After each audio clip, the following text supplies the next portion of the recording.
Hi, I'm Assad, and our group consists of Hawthorne, Jack, Max, and Nate, and we're Arctigrip. This is Bill. He's a 55-year-old businessman who lives in the Chicago suburbs. One morning, he wakes up and realizes he's late for work. He jumps out of bed, throws on some clothes, a pair of boots, and runs out the door.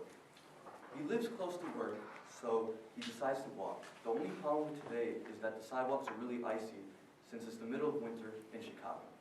About 5 minutes in, he slips on a patch of ice and slams his shoulder against the ground. He has to miss work and go to the hospital instead. At the hospital, he talks to a doctor, and the doctor decides to put him through some x-rays which show that he broke his shoulder and needs a cast. This cost him his time, money, and health. Bill is just one of a million people each year who get injured by slipping on ice. To solve this, we've come up with a slip-on shell for your shoes that will help prevent slipping on ice and keep your shoes warm and dry. First of all, our product will be convenient. You can easily slip them on and take them off in a matter of seconds, which makes it easy and simple to use.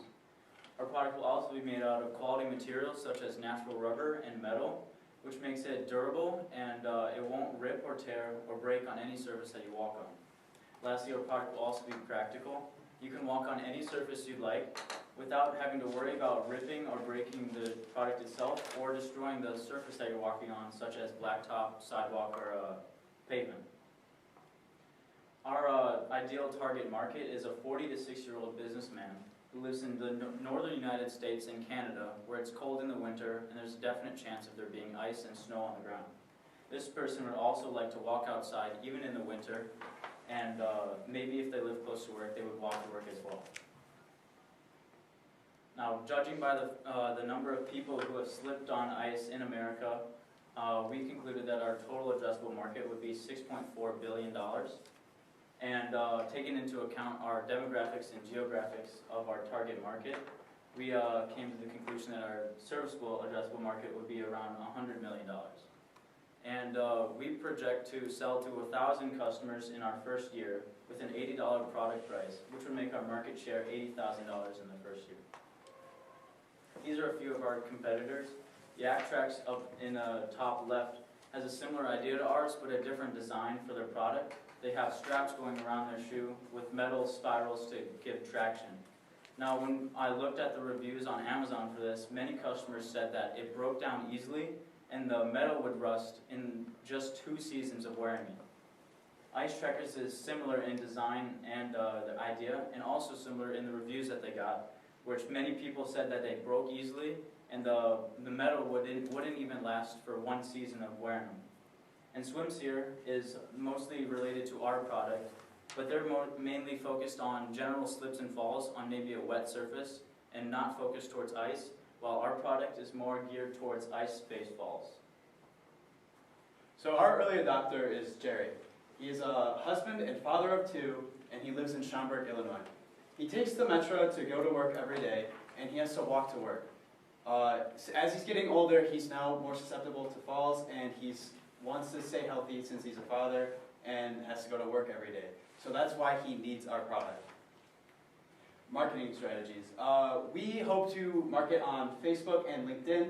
On Facebook, our goal is to create ads and promote our website just to increase awareness about our product. And on LinkedIn, we hope to find emails and join business groups, hopefully trying to reach our target audience of businessmen and just spreading our product.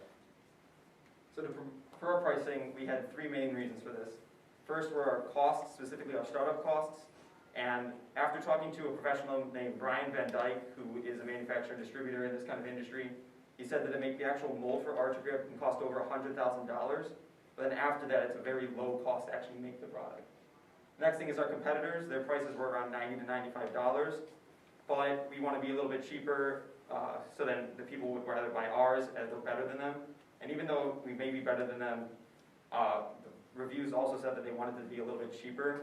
So if we're a little bit cheaper, then they'll for sure take our $80 product, as well as our own interviews conducted to talk about that same thing.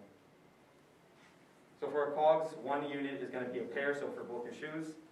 Our total cogs was around $8.17, And then for the value, you get the convenient factor with it being easy to take on and off your shoe with the natural rubber, the quality of materials with that natural rubber and the metal. And then finally, those spikes are going to be small and practical to walk on any type of surface without any problems. And then for our sales, we wanted to reach around 10,000 customers the first year.